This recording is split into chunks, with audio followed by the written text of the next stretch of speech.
Fala, mulheres lindas da Flórida! Gente, eu tô passando por aqui pra dizer que eu queria muito estar aí com vocês nessa conferência maravilhosa de mulheres da Igreja Videira, junto com a minha amiga pastora Gisele, mas infelizmente não pude estar presencialmente porque o meu visto venceu durante a pandemia. Mas o meu coração tá aí com vocês, sei que vocês serão muito abençoadas, então assista agora uma mensagem que eu preparei com muito carinho e amor pra vocês. Deus abençoe! Amém, amém? Uau! Eu pensei sobre o que compartilhar e orei e pedi ao Senhor que me direcionasse para falar sobre esperança. Eu amo falar sobre esperança e falar como Deus muda destinos, muda histórias e circunstâncias difíceis, assim como Ele fez na minha vida uma vez, né? De uma maneira muito forte, mas como Ele faz todos os dias, me dando uma nova esperança, uma nova chance todos os dias. E quando eu estava preparando essa mensagem, eu me lembrei de uma história do pastor que eu gosto muito, um pastor muito relevante nos Estados Unidos, chamado pastor Craig Groeschel. Eu acho que vocês já devem ter ouvido falar dele. E ele conta que quando entrou no seminário, ele ficou muito frustrado, muito decepcionado, porque ele encontrou lá muitos professores que não eram tementes ao Senhor, que não acreditavam na palavra de Deus. E ele fala especificamente de um professor que ele tinha de Novo Testamento que dizia verdadeiras aberrações. Dizia que as cartas paulinas não eram todas escritas por Paulo. Chegou a dizer que João escreveu o livro de Apocalipse tomado por drogas. E diante de tantas incertezas que ele ouvia dos seus próprios professores, ele disse que foi levado para um lugar muito difícil para o cristão, o lugar da dúvida. Ele olhava para tantos homens que tinham um currículo gigantesco teológico e às vezes até tanto respeito. E ouvindo tudo aquilo, ele foi levado para esse lugar da dúvida. E mais do que isso, ele foi encurralado, porque ser levado a um lugar da dúvida já é difícil. Mas ser pastor e duvidar ou não acreditar de coisas que você acreditou durante a vida inteira era quase que impossível. E quando a gente fala de esperança, a gente precisa ver também o contrário da esperança. O contrário da esperança é a dúvida. Muitas pessoas têm muitas dúvidas, principalmente no momento do sofrimento, e a grande maioria delas quer resolver todas essas dúvidas de uma vez só, dissipar todas de uma vez só, mas eu acredito que a dúvida, quando ela é elucidada, vez após vez, ela traz maturidade para a gente. Ela traz segurança para a nossa vida como cristão. Se você lê as Escrituras, você vai perceber que em vários momentos da Bíblia, grandes homens e grandes mulheres de Deus exporam a sua dúvida em momentos de sofrimento. Colocaram para fora suas angústias, suas incertezas, seus temores. É só folhear um pouco o livro de Salmos, Eclesiastes, ler o livro de Jó, Jeremias, e você vai ver que essas pessoas como eu e você sofreram e no momento do sofrimento tiveram dúvidas. E mais do que isso, elas exporam, elas colocaram para fora a sua dúvida. Reis, profetas, homens ricos, poderosos. Mas sabe, o que mais me chama a atenção é que, apesar de muitos desses homens terem colocado para fora suas dúvidas, né, terem colocado sua angústia diante de Deus, mais do que isso, eles também pararam para ouvir a resposta de Deus. Eles se permitiram ouvir o que estava no coração de Deus. Eu acredito que esse é o maior problema nosso.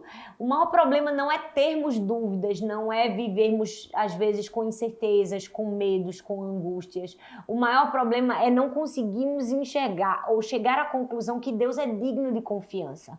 Você vai ver Jó e todos esses personagens chegaram à mesma conclusão. Deus é digno de confiança, porque eles não simplesmente colocaram para fora o que estava no seu coração, mas se permitiram ouvir o que estava no coração de Deus. E sabe, nos últimos dias, todos nós temos vivido tempos muito difíceis, né? Ninguém imaginou que o mundo passaria por essa pandemia, por essa crise econômica, né? Mais uma crise econômica para a gente no Brasil, por essa crise política, mais uma crise das milhares de crises políticas que tivemos, e mais do que isso, um caos na saúde, tanta dor, tanta morte, tanto sofrimento. E é quase que impossível imaginar que ninguém durante esse tempo tenha feito sequer um questionamento a Deus, tenha tido sequer uma dúvida, tenha feito sequer uma pergunta para Deus.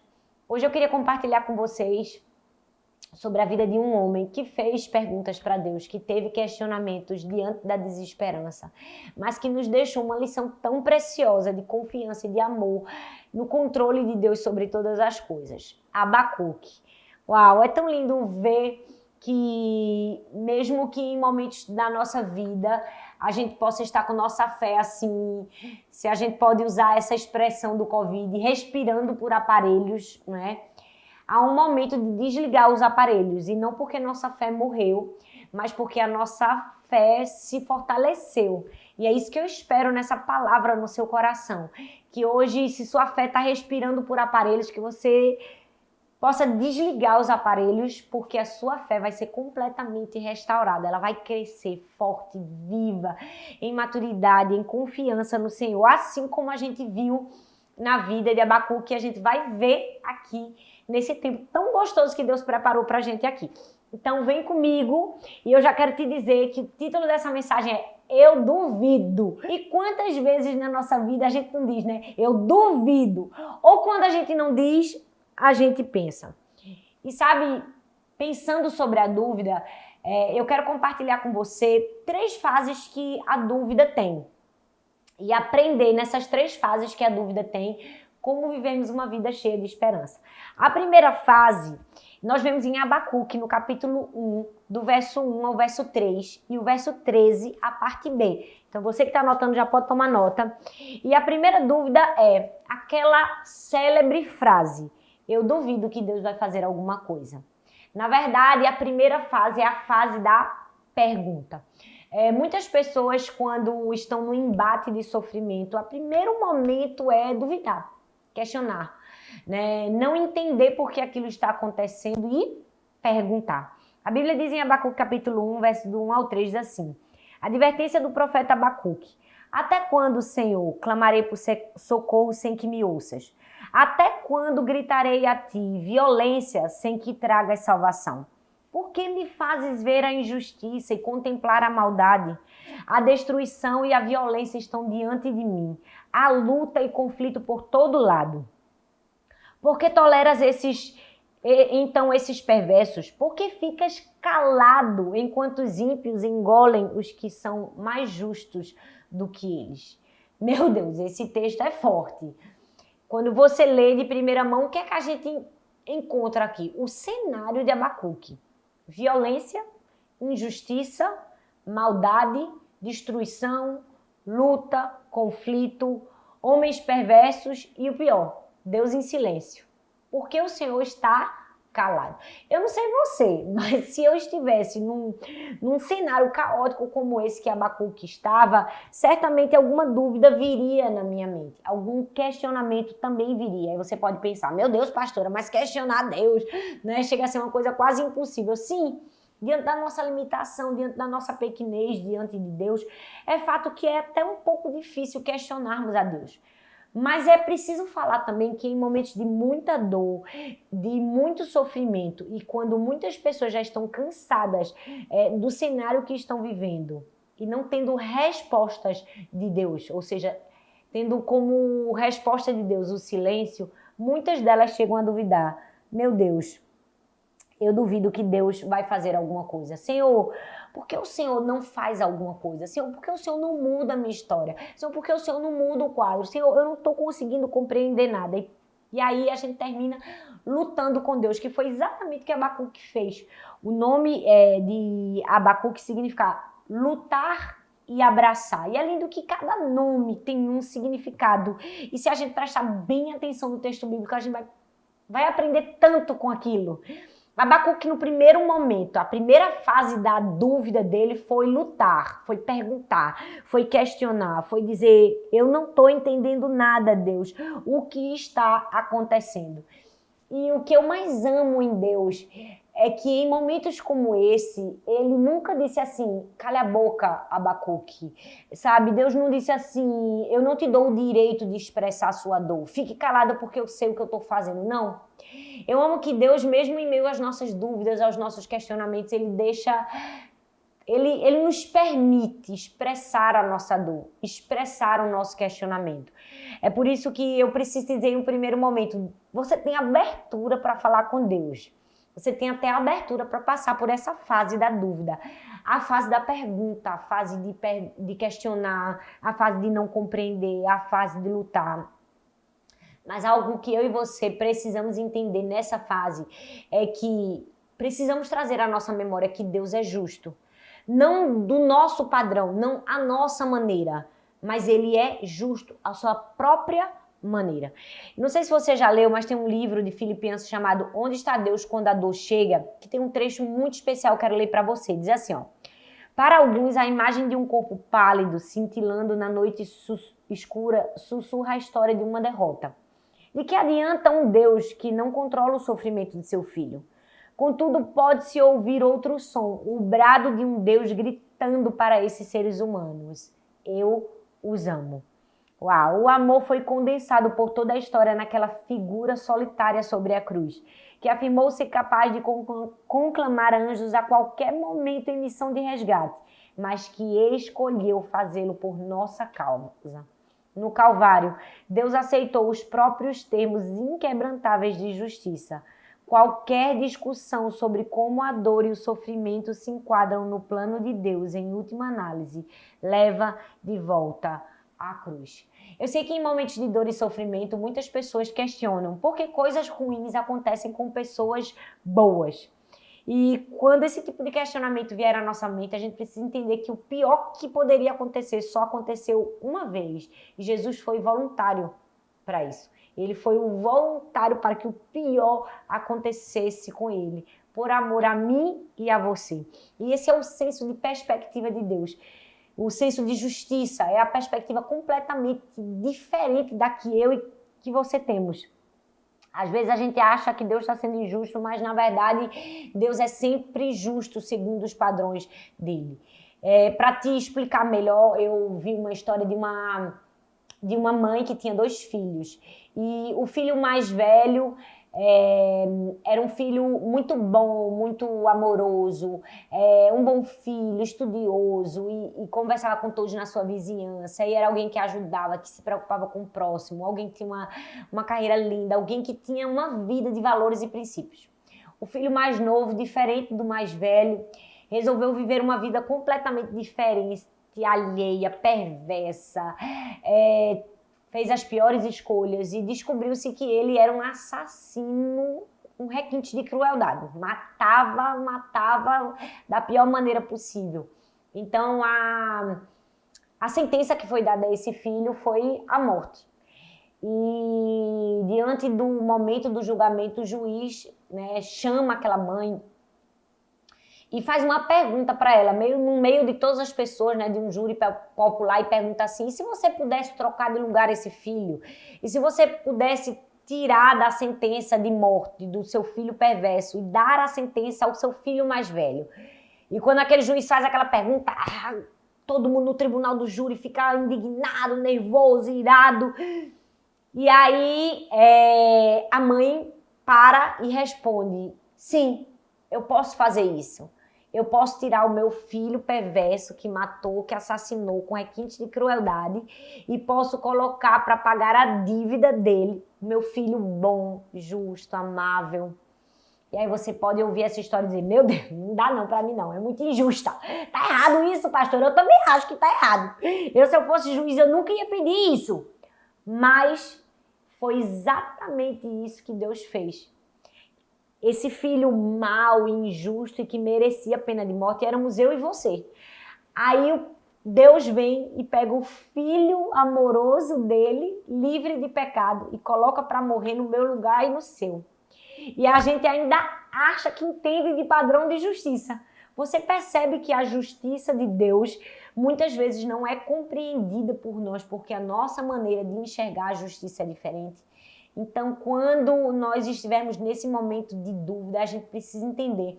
Nossa mente humana é tão limitada para entendermos um padrão de justiça verdadeiro. Porque se Deus fosse justo na nossa maneira de ser, eu e você não teríamos chance. Nem aqui a gente tava, né? A gente já tava morto. Por quê? Porque o nosso padrão de justiça é completamente diferente. Então, algo que nós precisamos entender em momentos difíceis é que vai existir a fase da dúvida, a fase da pergunta, a fase do questionamento, mas nesses momentos nós precisamos ter sempre em mente a justiça de Deus. E mais do que isso, a gente precisa ter em mente que Deus não provoca o sofrimento na nossa vida, mas Ele pode se utilizar de qualquer sofrimento, de qualquer momento difícil que a gente pode passar na nossa vida. C.S. Lewis diz assim: não sei bem se Deus nos quer felizes, deseja, penso eu, que nos amemos e que sejamos amados. Mas somos como crianças, achando que os nossos brinquedos nos farão felizes e que o mundo inteiro é o berçário da nossa infância. Algo precisa nos tirar desse berçário, nos levar para a vida das pessoas, e esse algo é o sofrimento. Meu Deus do céu. C.S. Lewis já é uma pancada na cabeça da gente, né? Essa frase é outra maior ainda. E talvez por mais que a gente ouça isso na igreja, por mais que quantas vezes o nosso pastor já ministrou isso, e que a gente saiba que existe um propósito na dor e que o sofrimento sempre tem algo para nos ensinar, talvez você pense, eu sei de tudo isso, mas mesmo assim eu continuo frustrada, com dúvidas, decepcionada até. Eu não estou aqui para te dar um método, para te ensinar a engolir todo esse sofrimento na hora do desespero sem conseguir falar nada. Não estou aqui para dar um método de engolir o choro na hora do desespero, até porque eu não tenho esse método e eu seria muito injusta se eu estivesse tentando te ensinar algo que realmente eu não sei.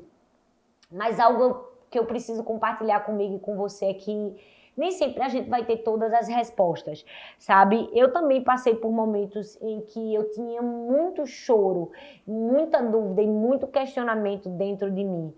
Mas eu aprendi que nem sempre Deus tem a obrigação de me dar a explicação, né? Há muitos anos atrás eu vivi uma experiência muito difícil, né? A minha primeira filha, para quem já ouviu meu testemunho, eu fiquei com ela 3 meses na UTI de um hospital e eu sofri muito, muito. É uma história muito forte. Se você quiser assistir, você pode procurar, é só botar. Você vai dar conta que você vai ouvir essa história.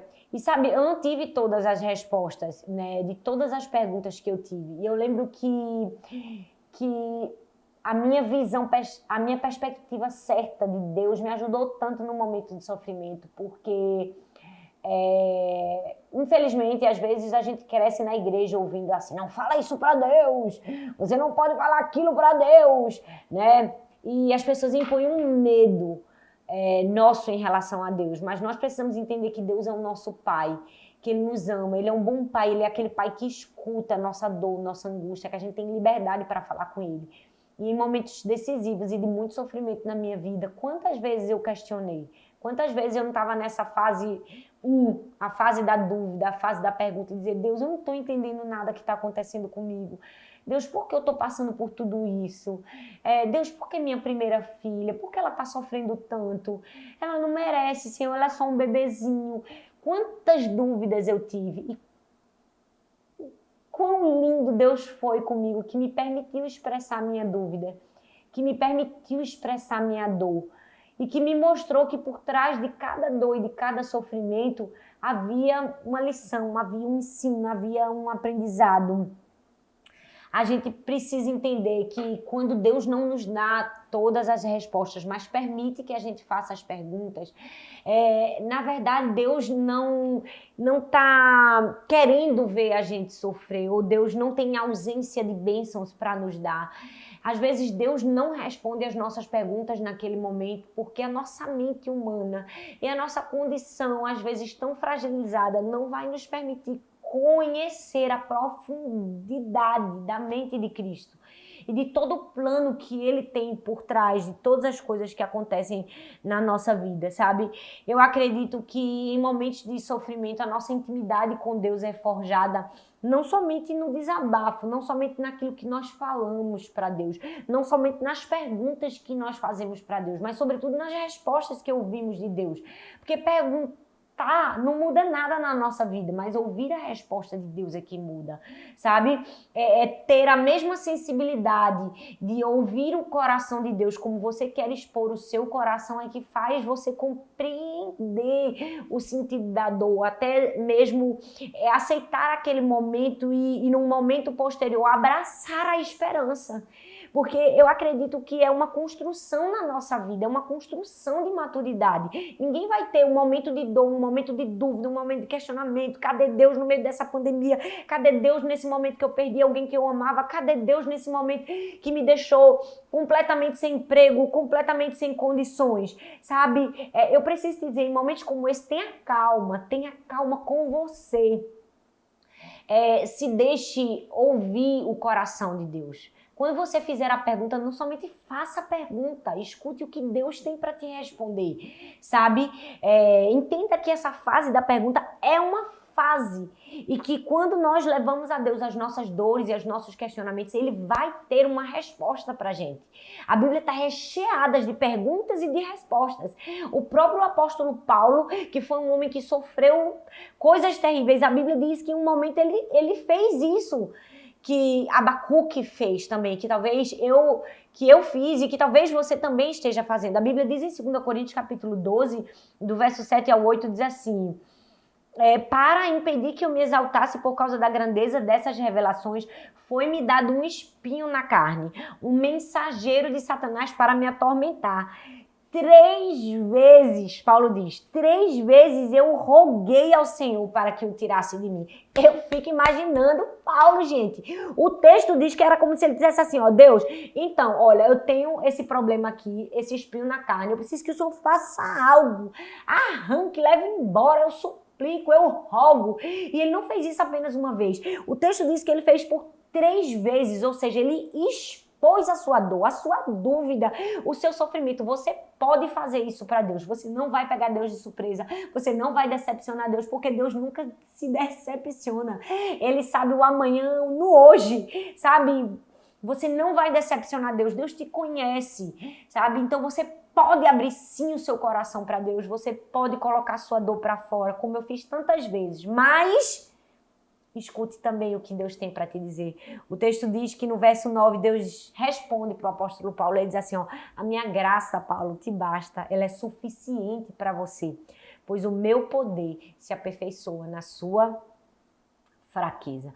Era como se Deus estivesse dizendo assim para Paulo, Paulo, olha, eu poderia fazer tantas coisas, eu poderia extrair esse espinho na carne de você, mas eu quero que você perceba que essa é uma oportunidade de você conhecer a minha graça de uma maneira que você não conhecia, e é uma maneira de você aperfeiçoar a força que eu tenho nesse momento seu de fraqueza, em momentos difíceis da nossa vida. Mais do que questionar, duvidar, nós precisamos aprender a ouvir a resposta de Deus, a ouvir o sussurro de Deus, o que Deus tem para nos ensinar. E sabe, eu penso que tempos desafiadores como esse que nós estamos enfrentando, tempos de dor, difíceis, eles são propícios para isso. Você consegue perceber como a atmosfera do mundo mudou da noite para o dia?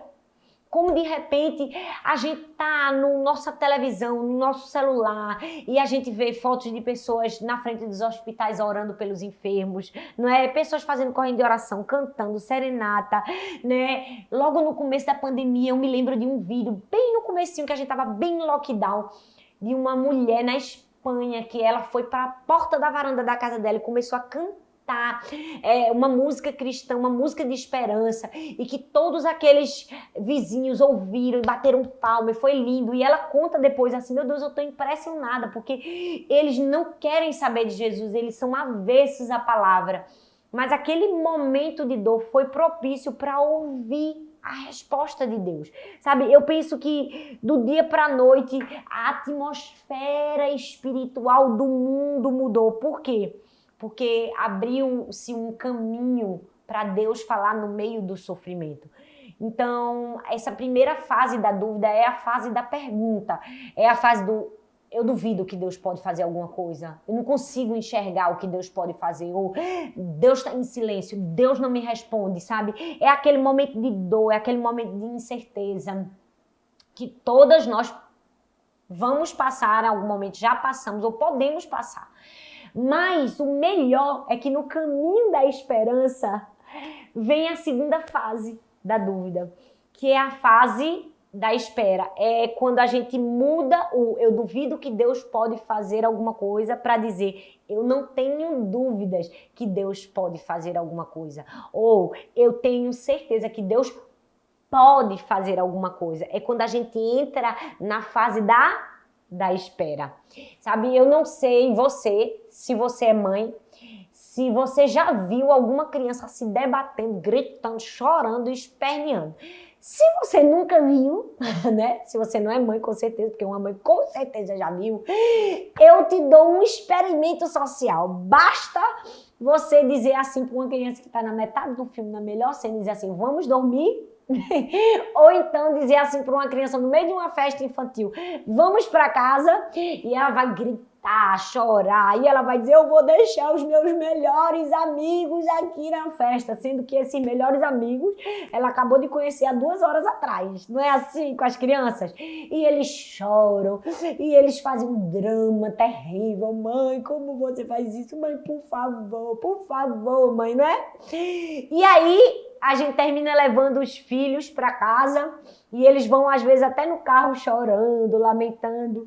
Mas, quando dá alguns minutos, a gente logo percebe que, às vezes, eles estão dormindo no banco de trás. Ou, se não dormiram no carro, quando chegam em casa, né, vão dormir depois de tanto chorar, porque ficaram cansados, né, o choro enfada, e eles vão chorar. O que é isso? Isso é a entrega resignada de entender que mesmo tendo pedido, implorado, falado, a mãe e o pai disse que não ia, e ele simplesmente disse, não posso fazer mais nada, a minha única chance agora é esperar outra oportunidade de assistir meu filme ou de encontrar com os meus amigos. Por que eu tô contando essa história para mim e para você? Porque Deus faz a mesma coisa com a gente. Você já percebeu que às vezes a gente chora, esperneia e pede para Deus, muda minha história, Deus, por favor, vai. E aí Deus só faz botar a gente dentro do carro e dizer, bora para casa, né? Ou então põe a gente na cama, né? E a gente chora e chora. E depois a gente chega num limite que a gente se resigna a esperar. A esperar outra oportunidade, que Deus vai nos dar a chance de fazer aquilo que a gente queria. Sabe? Essa é a segunda fase da dúvida, no caminho para a esperança. É a fase da espera. É a fase que a gente não tem outra coisa senão esperar. A Bíblia diz em Abacuque, no capítulo 2, o verso 3, diz assim, pois a visão aguarda um tempo designado. Fala comigo assim, tempo designado. E ela fala do fim e não falhará. Ainda que demore, espere-a, porque ela certamente virá e não se atrasará. O termo hebraico aqui para tempo designado é mold. Eu não sei dizer se é muito bem assim não, né, minha gente? Porque eu não sei falar hebraico, ipsis literis, né? Pois bem, mas o termo hebraico, se você estudar para tempo designado, é esse. Ou seja, é um tempo certo, um tempo marcado, escolhido por Deus para alguma coisa acontecer. É como a fase de gestação de uma mulher. Ela fica durante 9 meses com aquele bebê na barriga. Ou seja, é o mude até dar à luz. E aí, quando o bebê vai nascer, não tem nada nem ninguém que impeça nascer. Ou seja, quando chega o tempo designado para aquilo acontecer. Porque eu nunca vi, sinceramente, eu nunca vi um médico tentando conversar com o bebê, dizendo assim, espera aí, só mais 5 minutinhos, filho. Fica aí 5 minutos pro pessoal da limpeza arrumar uma vaga pra tu no berçário e daqui a pouco tu sai. Não sai, gente, não tem como. Porque quando chega o tempo determinado para algo acontecer, nada impede que aconteça. O menino vai sair de todo jeito. E na vida da gente também é assim. O tempo da espera tem um mudo, tem um tempo designado. E quando nós entendemos que esse tempo de espera, a gente precisa ter essa convicção que no tempo designado vai acontecer, a gente consegue passar por esse momento da melhor maneira. A gente consegue vencer os inimigos da espera. Sim, porque a espera é uma segunda fase da dúvida no caminho para a esperança que não é fácil, que é difícil e que no meio do caminho vão vir muitos inimigos. Que inimigos? A paciência, A paciência é um dos grandes inimigos. Você já percebeu que nos últimos 10 anos a gente teve uma guinada tecnológica, né? A gente saiu de um celular que só ligava e mandava uma mensagem de texto pro WhatsApp, que manda vídeo, áudio, foto, manda tudo, né? Foi assim uma revolução. A gente saiu de um período na vida que eu experimentei, né? A galerinha mais jovem com certeza não, de ficar horas e horas e horas e horas na fila de um banco, gente. Dava pra ler o Pentateuco na fila do banco para pagar 5 contas, não é? Você lia a Bíblia toda, os evangelhos, de tanto tempo que se passava na fila do banco. Hoje, glória a Deus, a gente não precisa da fila do banco, porque a gente paga online, paga no celular. E sabe, a tecnologia nos trouxe milhares de benefícios, né? Esse do banco, para mim, é um dos melhores. Mas se tem algo que a tecnologia veio para destruir, é uma virtude muito especial na nossa vida, que é a paciência. A tecnologia veio tirar de nós e nos dar uma cultura da pressa, uma cultura que é inimiga da espera. Não sei se você já percebeu, todas as empresas trabalham em prol dessa cultura. Por exemplo, as pessoas elas querem um celular novo porque elas querem um celular mais rápido. Elas querem um computador com um processador melhor porque elas querem um computador que ligue mais rápido. As pessoas querem um aplicativo para pedir uma comida que chegue rápido. Por quê? Porque nós fomos mergulhados numa cultura da pressa. E a impaciência é uma grande inimiga da espera. Peter Marshall diz assim: ensina-nos, Senhor, a disciplina da paciência, pois esperar costuma ser mais difícil que trabalhar. Meu Deus, é realmente uma verdade isso. A espera é dura, é dolorosa, é difícil. Aí você pode pensar, pastora, mas a espera só é difícil pra gente nos dias de hoje, nesse mundo acelerado que a gente vive. Para Abacuque não. Abacuque não tinha internet, não tinha iPhone, não tinha nada disso. Quem somos nós para dizermos isso, não é verdade? Sendo que a Bíblia deixa claro que o contexto em que Abacuque estava era de total destruição, de perseguição, de injustiça, de violência, gente. Meu filho, se você consegue achar algum benefício no tempo de Abacuque, para o tempo da espera dele, vá para a faculdade e faça direito, porque você vai ganhar muito dinheiro sendo advogado. Porque eu não consigo ver nenhum benefício. Ou seja, foi duro para Abacuque esperar. Para Abacuque esperar em meio a tanto sofrimento, a tanta injustiça. Por quê? Porque a pressa é esse inimigo da espera. A impaciência é esse inimigo da espera. Mas não somente isso, os nossos sentimentos também o são. Porque sentimento, gente, é um negócio perigoso. O sentimento é mais instável que o Brasil. Quando a gente pensa que vai dar certo, vem dar uma rasteira nessa. Vamos falar a verdade? Eu digo, Deus, tenha misericórdia do meu país, Senhor. Porque quando a gente acha que o negócio vai entrar no eixo, aí vem a pandemia. Aí volta para estaca zero. E sentimentos assim, eles são instáveis e eles destroem a gente, sabe? Nós precisamos ter entendimento que eles são reais, mas eles não podem ditar a nossa vida, eles não podem dominar a nossa vida. Em momentos de sofrimento, eu não estou dizendo que eu nunca tive sentimentos. Eu tive os mais intensos possíveis, porque eu sou uma pessoa extremamente intensa. Eu sou aquela que vive a alegria no seu máximo e quando também vive a frustração, também vive no seu máximo. Então eu já tive angústia, sofrimento, frustração, desespero. Mas sabe, eu tô aqui vivinha, glória a Deus, para contar a história, glorificando o nome do Senhor. Por quê? Porque não deixo minha vida ser pautada nem guiada por sentimentos, mas pela minha escolha, pela minha decisão de espera, sabe? Quando a gente olha para a nossa vida em momentos difíceis e tantas inconstâncias, né? E às vezes termina que a vida da gente é meio que uma montanha-russa. Qual é a garantia que a gente tem? A garantia que a gente tem é a palavra de Deus, que não muda. Deus não muda, a gente pode mudar, os nossos sentimentos podem mudar. Mas Deus não muda, ou seja, nele nós encontramos ajuda quando a gente precisar de estabilidade. Ou seja, quando eu não conseguir sustentar as minhas emoções, eu não for capaz de fazer isso, Deus faz isso comigo. A Bíblia diz em Filipenses capítulo 4, versículo 7, diz assim: e a paz de Deus, que excede todo o entendimento, guardará os vossos corações e os vossos pensamentos em Cristo Jesus. Quando eu não conseguir segurar ou equilibrar as minhas emoções e os meus sentimentos, Deus pode me ajudar através da paz que excede todo entendimento, a guardar o meu coração e os meus pensamentos em Cristo Jesus. A espera é difícil, tem inimigos? Tem, mas nós precisamos vencer cada um deles. Outro inimigo muito difícil da espera é uma visão equivocada da espera. Muitos pensam que esperar é só esperar, não é? Eu vou te contar Vou dar um exemplo para você entender bem o que seja esperar. E vamos dizer que você teve a brilhante ideia de, no Dia das Mães, levar sua mãe para almoçar no melhor restaurante da cidade. Parabéns para você e para 90% da população que teve a mesma ideia que você. E quando você entrou no restaurante, o restaurante estava entupido, lotado de gente. Isso porque os outros 10% também tiveram essa ideia, mas não conseguiram entrar, né? Porque 100% das pessoas têm essa ideia. Então você tá lá, o restaurante lotado, muita gente com fome, cada um com sua mãe querendo almoçar e tal. Aí você faz o seu pedido ao seu garçom.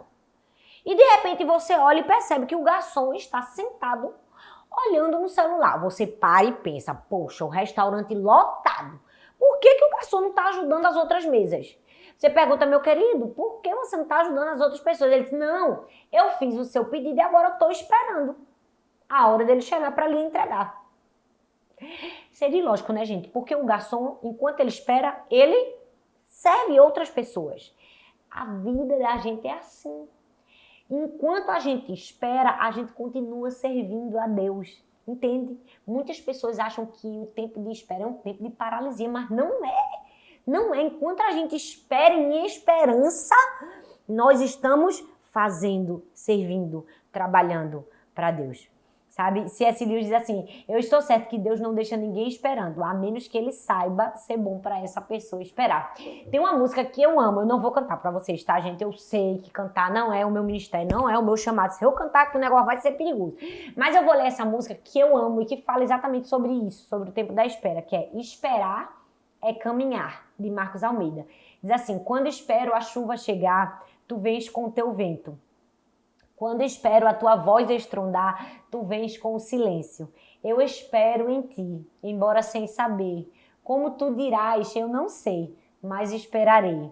Quando espero o mar se abrir, vejo os meus pés sobre as águas. Quando espero o fogo arder, ouço a brisa suave. Mesmo sem saber como tu dirás, dentro em mim reinará a tua paz, que me faz saber que esperar em ti é sempre caminhar. Uau, é a segunda fase, é a fase da espera. E esperar é caminhar, é conhecer a Deus enquanto você espera. A gente só consegue caminhar na espera quando a gente sabe quem é Deus, quando a gente conhece a Deus. E a gente sabe que Deus é um único só, mas que ele tem muitos, muitos, muitos atributos, sabe? Eu poderia dizer 1 milhão de atributos de Deus, mas eu quero ler alguns para você lembrar. Eloá, Deus poderoso, forte, proeminente. Elohim, Deus criador, poderoso e forte. El Shaddai, todo poderoso. Adonai, Senhor. Jeová Jireh, o Senhor proverá. Jeová Rafa, o Senhor que sara. Jeová Shalom, o Senhor nossa paz. Jeová Shammah, o Senhor está ali, sabe? Se você pensa que Deus esqueceu de você, na verdade, é você que se esqueceu quem Ele é. Sabe, Deus, enquanto nós esperamos, Ele se mostra para mim e para você de uma maneira diferente. Ele se revela para a gente, sabe? Uma vez eu vi a história de uma jovem que tinha 21 anos de idade numa igreja cristã e ela tinha vários problemas de saúde, de várias convulsões, enfim. Mas eram convulsões leves, até que um dia ela teve uma convulsão muito, muito, muito grave, ficou apagada há muito tempo. E os médicos chamaram, né, a sua mãe e disseram que ela poderia ter sequelas graves. E pouco tempo depois disseram que ela tinha tido morte cerebral e que não tinha outra escolha senão desligar os aparelhos. E a história conta que ela foi com seu pastor dentro do quarto da menina e disse, pastor, os médicos falam tudo contra a esperança, mas eu prefiro ter esperança, eu prefiro crer, eu prefiro esperar que Deus pode fazer alguma coisa, eu não quero desligar os aparelhos, eu quero esperar na esperança. Vamos orar, eu creio que Deus pode fazer um milagre. E inacreditavelmente, depois daquela oração, Deus fez um milagre. Com poucos dias, aquela menina acordou e com poucas semanas ela estava em casa. Um milagre havia acontecido. Nessa mesma igreja, uma outra jovem de 19 anos estava com câncer na cabeça, fez uma cirurgia e os médicos acharam que haviam retirado todo o câncer. Estava todo mundo comemorando. Quando depois de 9 meses ela morreu porque o câncer voltou de uma maneira muito agressiva. E aí, ouvindo essas duas histórias, você pode se perguntar: por que Deus estava com a primeira família e não estava com a segunda família? Na verdade, quando nós conhecemos a Deus de verdade, nós conseguimos entender que Deus estava com as duas famílias. Com a primeira família, ele estava como Jeová Rafá, o Senhor que cura. E com a segunda família, ele estava como Jeová Shammah, o Senhor Consolador. Sabe, nós precisamos conhecer a Deus em momentos de dor e de sofrimento. A nossa espera vai ser mais genuína, vai ser mais fácil quando conhecemos a Deus, quando conhecemos o coração de Deus, quando entendemos que Deus não está em crise, que o céu não está com falta de bênçãos, não está com contenção de bênçãos, quando a nossa resposta é diferente da resposta de outra pessoa. Eu mesmo orei muito tempo pela cura da minha filha, o tanto que eu pedi, o tanto que eu clamei, e a resposta de Deus para mim não foi uma cura, foi um consolo, sabe? Deus não estava em contenção de bênçãos, Ele não estava querendo me eximir de algo, mas Ele estava querendo me ensinar, e Ele estava me dando mais uma faceta do seu caráter, de um Deus bom, de um Deus consolador, de um Deus que realmente sempre me amou e que sempre esteve comigo em toda e qualquer circunstância. E aí, depois que a gente passa por esse tempo da espera, a gente vem para a terceira fase da dúvida, que é a que nos leva para mais perto da esperança, que é a fase do abraço. É quando, ao invés de dizer, eu não tenho dúvidas que Deus pode fazer alguma coisa, a gente diz, eu não tenho dúvidas que Deus vai fazer alguma coisa. É quando a esperança se materializa. Eu quis chamar de pergunta. Eita, já me esqueci qual foi o segundo que eu disse. Foi... Deixa eu filar no meu esboço. Foi pergunta e espera, gente. Tava falando da espera esse tempo todo. Espera e abraço. Eu queria que você guardasse essas três fases no seu coração. Pergunta, espera e abraço. Por que abraço? Você vai entender. Abacuque capítulo 3, verso do 1 ao 3 diz assim: oração do profeta Abacuque, uma confissão. Senhor, ouvi falar da tua fama. Temo diante dos teus atos. Senhor, realiza de novo. Em nossa época, as mesmas obras, faze-as conhecidas em nosso tempo, em tua ira. Lembra-te da misericórdia. Deus veio de Temã, o santo veio do monte Parã. Sua glória cobriu os céus e o seu louvor encheu a terra.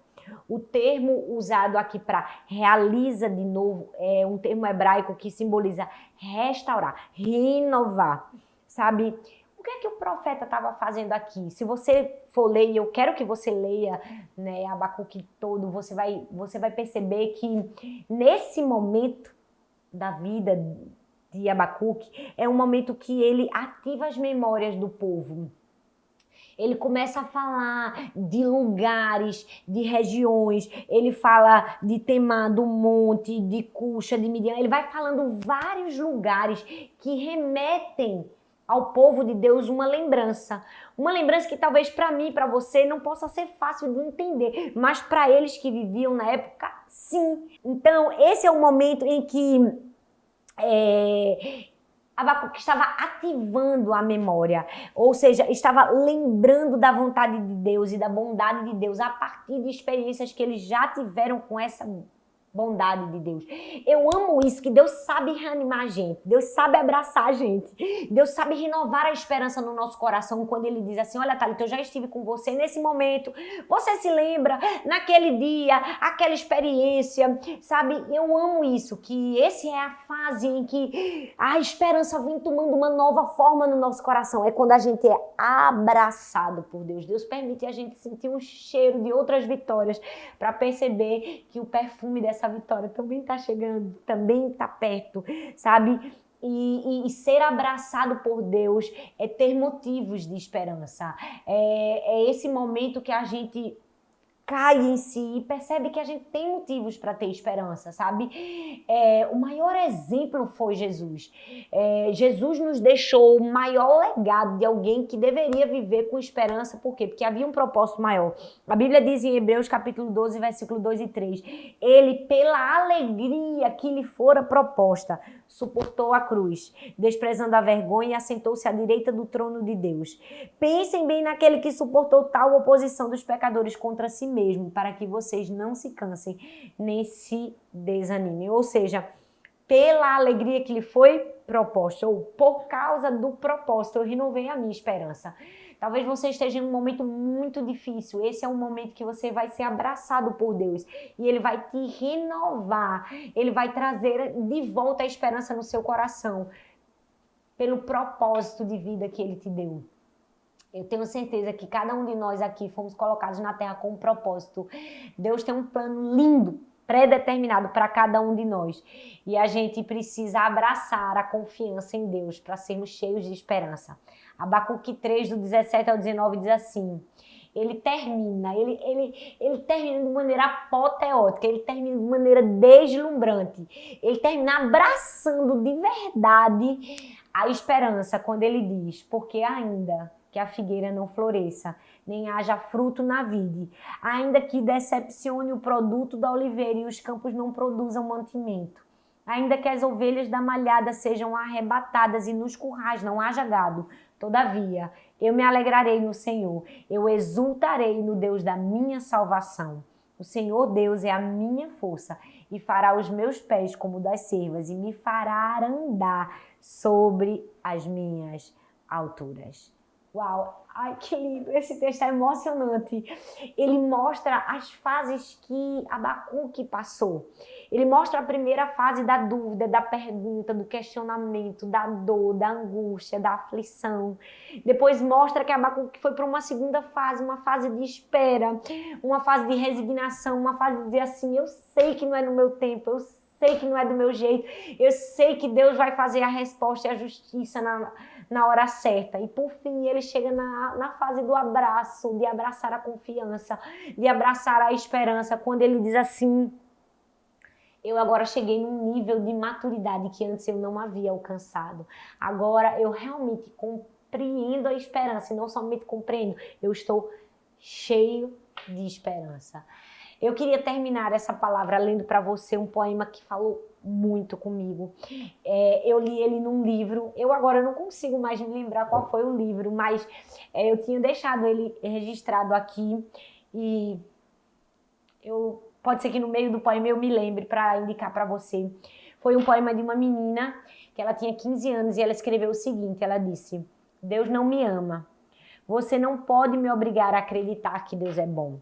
Essa é a única verdade da vida. Esse mundo é produto do acaso. Como posso crer que Deus usará a minha vida? Tenho certeza que Deus me abandonou. Nunca mais direi: Cristo ressuscitou dos mortos.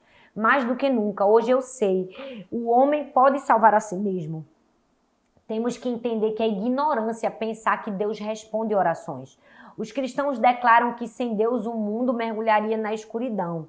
O mundo pode satisfazer as minhas necessidades e o fará. É uma mentira dizer que Deus sempre esteve presente na minha vida. Agora constato que não importa o que faça, a verdade é que Ele não me ama. Como posso presumir que Deus é bom? Meu Deus. Aí talvez você pode dizer: meu Deus, pastora, mas a senhora deixou uma palavra tão linda de esperança no fim. As palavras de Abacuque renovaram minha fé, renovaram minha esperança. A senhora quer terminar com esse poema tão triste, né? Tão sem esperança, tão, como diz aqui no Nordeste, desgraçado, né? E cheio de ausência de fé, na verdade, com muitas ausências de fé. Mas a beleza desse poema está em... Eu vou ler ele novamente, mais devagar, e vou ler ele de trás para frente, do fim para o começo. E olha só o que vai acontecer. Deus é bom. Como posso presumir que Ele não me ama? A verdade é que, não importa o que eu faça, agora constato que Deus sempre esteve presente na minha vida. É uma mentira dizer que o mundo pode satisfazer as minhas necessidades, e o fará. Sem Deus, o mundo mergulharia na escuridão. Os cristãos declaram que Deus responde orações. Temos que entender que é ignorância pensar que o homem pode salvar a si mesmo. Mais do que nunca, hoje eu sei, Cristo ressuscitou dos mortos. Nunca mais direi que Deus me abandonou. Tenho certeza que Deus usará a minha vida. Como posso crer que essa é a única verdade da vida? Que este mundo é produto do acaso. Deus é bom. Você não pode me obrigar a acreditar que Deus não me ama. Que lindo! É um poema que mostra a desconfiança e a confiança, o medo e a descrença e a coragem e a fé. E apesar dele ter sido escrito, não é, dessa maneira para trazer esse resultado na nossa vida, por mais que a nossa vida esteja experimentando esse primeiro momento de dúvida, de incerteza, de dor e de sofrimento, a escolha que nós precisamos e devemos fazer hoje é a escolha da esperança, é a escolha de confiar que, independente das dores e das aflições e das provações que nós passamos nesse mundo, Deus é digno de confiança. Eu posso dizer isso com todo o meu coração. Deus é digno de confiança. Você pode enfrentar dores, perdas, aflições, como todos nós enfrentamos todos os dias, sabe? Mas se você não somente abrir o seu coração e pôr para fora todas essas dúvidas e angústias, você se propor a ouvir o coração amável, doce e cheio de esperança de Deus, você também será inundada com essa esperança. Eu convido você a não simplesmente perguntar, não simplesmente questionar, mas sobretudo a ouvir a voz de Deus, para que você possa chegar no fim, na fase de Abacuque, uma fase cheia de esperança, e você possa dizer ainda que a figueira não floresça, que não haja fruto na vide, sabe, que o produto da oliveira minta, ainda que não haja ovelhas nos currais, todavia eu me alegrarei, eu exultarei no Deus da minha salvação. Eu quero orar por você que nesse momento está sem esperança, para que você seja abraçado pela esperança, que o próprio Deus da esperança possa te abraçar nesse momento, Pai. Muito obrigada pela tua palavra. Tu és a esperança, nós confiamos no Senhor, a despeito de tantas situações difíceis e a despeito de um mundo tão sofrido, doloroso, com tantos questionamentos, nós confiamos no Senhor, nós confiamos na tua vontade, nós confiamos que o Senhor tem um plano, um propósito maior em todas as coisas. Nos ajude, Senhor, a chegarmos como Abacuque numa fase de maturidade, que possamos abraçar a esperança de tal maneira que nós possamos viver uma vida que exala Jesus e que inspira outras pessoas. E nós te oramos no nome de Jesus. Amém, amém e amém. Um beijo bem grande para vocês. Deus abençoe.